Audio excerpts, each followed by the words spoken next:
Hi friends, అందరు ఎలా ఉన్నారు? నేనైతే చాలా బాగున్నానండి. ఈరోజు రెసిపీ వచ్చేసి పావుకుండలండి. అమ్మో, పావుకుండలా? ఇది చాలా పెద్ద ప్రాసెస్, అస్సలు సరిగ్గా రాదేమో, పర్ఫెక్ట్గా రాదేమో అని భయపడుతున్నారా? అలా ఏం కాదండి, ప్రాసెస్ అయితే చాలా సింపుల్. ఫస్ట్ అయితే మన ఛానల్ సబ్స్క్రైబ్ చేసుకోండి. సో దానివల్ల ఏంటంటే మేము ఏమేమి వీడియోస్ని అప్లోడ్ చేసినా అన్నీ కూడా మీకు నోటిఫికేషన్లో వస్తాయి. సో మీరు ఏది కూడా మిస్ అవ్వకుండా ఉంటారు.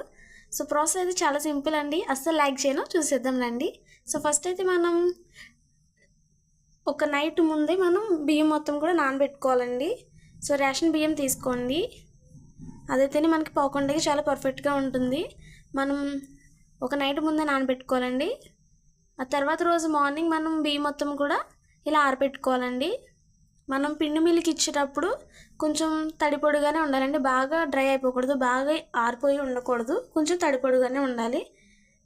అదైతేనే పర్ఫెక్ట్గా వస్తుందండి మనకి. సో ఇప్పుడు మొత్తం అంతా కూడా జల్లించుకుందామండి. అస్సలు మొరుమురుముగా ఉండకూడదు, చాలా ఫైన్ పౌడర్ లాగా ఉండాలి. వీళ్ళు వాళ్ళకి మనం చెప్తే దేనికి మనం దేనికైతే పిండి ఆడించుకుంటున్నామో వాళ్ళకి పావుకుండలకి అని చెప్తే వాళ్ళు బాగా ఆడేసి ఇస్తారండి. సో మొత్తం అంతా కూడా మనం ఇలా జల్లించుకుందామండి, కొంచెం కొంచెంగా పిండి అంతా వేసుకొని. సో ఇది ఇలా మొత్తం పిండి అంతా కూడా ఒక దగ్గరికి చేర్చుకొని ఉంచుకోవాలండి. ఇలా ఆరిపోకుండా పెట్టుకోవాలి, మొత్తం పిండి అంతా ఆరిపోకూడదండి. సో ఒక దగ్గరికి చేర్చుకొని ఇలా నొక్కుందామండి. సో దీని మీద మనం ఒక ప్లేట్ని కవర్ చేసుకొని పెట్టుకుందామండి, అలా అయితే పిండి ఆరిపోకుండా ఉంటుంది కదా. సో మనకి పావుకుండలో మనకి మెయిన్ ఇంగ్రీడియంట్ ఏంటి అంటే కొబ్బరికాయ కదండి. సో ఇది ఎండు కొబ్బరి అయితే చాలా బాగుంటుందండి. దీన్ని ఫ్రై చేసుకొని మనం వేసుకోవాలండి పావుకుండలో. మీరు పచ్చి కొబ్బరి అయినా వేసుకోవచ్చు. సో కురిడికాయ కొడుతున్నాం మేమైతే, ఇదైతే ఇంకా చాలా బాగుంటుందండి టేస్ట్. సో మనం దీన్ని పీసెస్ కింద కట్ చేసుకొని పక్కన పెట్టుకుందామండి. ఇప్పుడు ఒక పాన్ పెట్టుకొని అందులో నెయ్యి యాడ్ చేసుకుందామండి. 2 స్పూన్స్ నెయ్యి వేసుకుందాము. అండ్ మనం ముందుగా కట్ చేసుకొని పెట్టుకున్న ఎండు కొబ్బరి పీసెస్ని వేసుకుందామండి. ఇది ఫ్రై చేస్తుండగానే మనకి చాలా మంచి స్మెల్ వస్తుందండి, కమ్మగా. ఇది కట్ చేస్తున్నప్పుడే దీంట్లోంచి ఆయిల్ వస్తుంది. సో ఇలాగా గోల్డెన్ బ్రౌన్ కలర్ వచ్చేంత వరకు కూడా గోల్డ్ కలర్ రావాలి. చూస్తున్నారు కదండి, కలర్ చేంజ్ అవుతుంది. సో ఇలా కలర్ చేంజ్ అవుతున్నప్పుడు మంచి స్మెల్ వస్తుంది, మంచి అరోమా వస్తుందండి. సో బాగా ఇలా ఫ్రై చేసుకుందాము. ఇలా కలర్ వస్తేనే మనకి పావుకుండలో అక్కడక్కడ ఇలా కొబ్బరికాయ ముక్కలు తగులుతూ చాలా బాగుంటుందండి టేస్ట్. అండ్ ఇక్కడైతే మేము 1 కేజీ బియ్యంకి ఇలా బెల్లం తీసుకున్నామండి. సో దీంట్లో 1 గ్లాస్ వాటర్ వేసుకుని మొత్తం బెల్లం అంతా కూడా కరిగించుకుందామండి. సో మొత్తం బెల్లం అంతా కరగాలి కదా, సో గరిటెతో అలా తిప్పండి. అండ్ ఇప్పుడు మనం ఖచ్చితంగా మర్చిపోకుండా వేయాల్సింది ఏంటి అంటే ఇలాచీ పౌడర్ అండి, యాలక్కాయ పౌడర్. అస్సలు కూడా మర్చిపోకుండా, అస్సలు స్కిప్ చేయకండి, దీనివల్ల మంచి అరోమా వస్తుంది మనకి.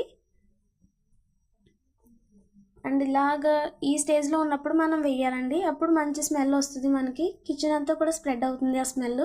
మనం స్వీట్ చేస్తున్నాము, మనం పావుకుండలు చేస్తున్నాము అని అందరికీ తెలుస్తుంది ఈ ఇలాచీ పౌడర్ వేయడం వల్ల. సో ఇలా మరుగుతూ ఉన్నప్పుడు మనం చెక్ చేసుకుంటూ ఉండాలండి.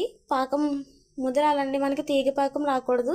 మనం ముదర పాకం వచ్చిన తర్వాత మాత్రం పిండి కలుపుకోవాలి. తీగ పాకం వచ్చినప్పుడే మీరు పిండిని కలిపేసినట్లయితే మీరు పావుకుండ నోట్లో పెట్టుకుంటే అస్సలు కొరకలేరండి. అది సుత్తిచ్చు కొట్టినా సరే అస్సలు మనం తినలేము.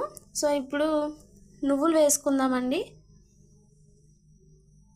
నువ్వులు వేసుకొని బాగా కలుపుకుందాము. ఇప్పుడు తీగపాకం కాదండి, ఇప్పుడు ముద్రపాకం వచ్చింది. చెక్ చేసుకుందాం. మనం ఒక ప్లేట్లో వాటర్ వేసుకుని పాకం ఏ స్టేజ్లో ఉందో చూసుకుందాము. సో ముద్రపాకం వచ్చింది కాబట్టి ఇలాగ మనం ప్లేట్ని వేసి కొడితే టంగమని సౌండ్ వస్తుందండి.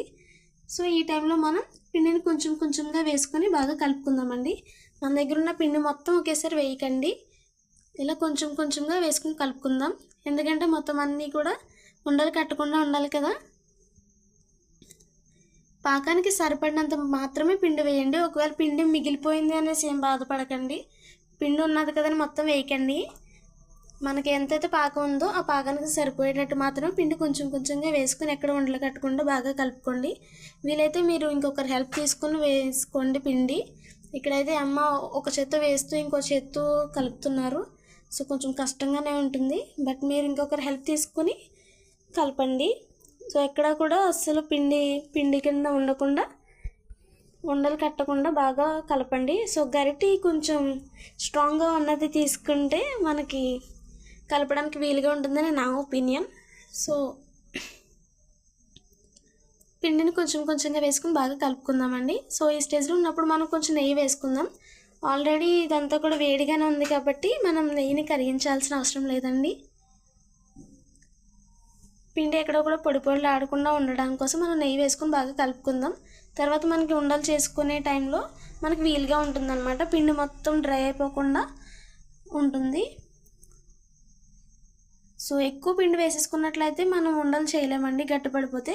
సో ఈ స్టేజ్లో ఉన్నప్పుడు మనం పిండి అంతా కలిపేసుకున్న తర్వాత ముందుగా కట్ చేసి పెట్టుకున్న ఎండు కొబ్బరి పీసెస్ని వేసుకొని బాగా కలుపుకుందామండి.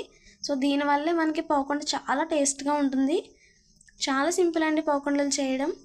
ఒకసారి చేశారంటే మీరు నెక్స్ట్ టైం నుంచి ఇంకా ఎవరి హెల్ప్ లేకుండా మొత్తం చేసేస్తారు. సో ఇప్పుడు మొత్తం ఇవన్నీ కూడా మనకు తెలుసు కదండి సైజు. ఈ సైజులో పర్ఫెక్ట్ సైజ్ అండి ఇది. ఇలాగ మనం పావుకుండలు చేసుకుందాము. ఇంతకన్నా పెద్ద సైజ్ చేస్తే కనుక మనకి లోపల కుక్ అవ్వదండి. లోపల పచ్చిపచ్చిగా ఉంటుంది, బయటికి మాత్రం బ్రౌనిష్ కలర్ వచ్చేస్తుంది, చూడడానికి బాగుంటుంది. బట్ అలా కాదు, ఈ సైజులో చిన్న సైజు లెమన్ అంత సైజులో మనం పావుకుండలు చేసుకుంటే టేస్ట్ పర్ఫెక్ట్గా ఉంటుందండి.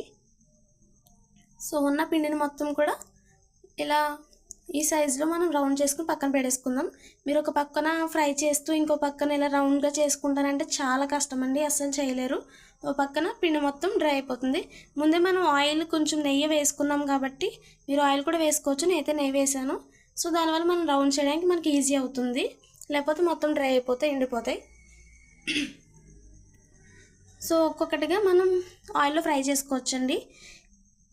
మనం ఇలా ఫ్రై చేసుకునేటప్పుడు ముందుగా రౌండ్ చేసుకుని పెట్టుకున్న వీటిని ఒకసారి నువ్వుల్లో డిప్ చేస్తే మనకి పావుకుండల పైన నువ్వులు కనిపిస్తాయండి ఇలాగా.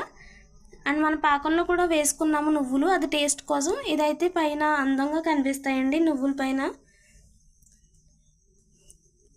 చూసారు కదండి, ఇలాగ బ్రౌన్ కలర్ వచ్చేంత వరకు కూడా ఉంచుకుంటే లోపల కూడా బాగా కుక్ అవుతాయండి. హై ఫ్లేమ్లో అస్సలు ఉంచకండి, లో ఫ్లేమ్లో ఉంచుకుంటేనే లోపల కంటే బాగా కుక్ అవుతాయి. ఇలా పావుకుండలు ఇచ్చలాలండి. ఇలా ఇచ్చితేనే మనకి పావుకుండలు పర్ఫెక్ట్ టేస్ట్ ఉంటాయి అండ్ పర్ఫెక్ట్గా అయినవి, మనకి పర్ఫెక్ట్గా రెడీ అయినవి అనడానికి బెస్ట్ ఎగ్జాంపుల్ అండి. పావుకుండను చూస్తే చెప్పచ్చు. మొత్తం పావుకుండలన్నీ ఇచ్చినాయి, చాలామందికి అలానే ఇష్టం, అదే పర్ఫెక్ట్గా ఉంటుంది కూడా. చూసారు కదండి, కలర్ కూడా చాలా బాగుంది. అండ్ మీరు కూడా ఒకసారి డెఫినెట్గా ట్రై చేయండి. మీకు వీడియో నచ్చితే లైక్, షేర్ అండ్ సబ్స్క్రైబ్ చేయండి. Bye friends.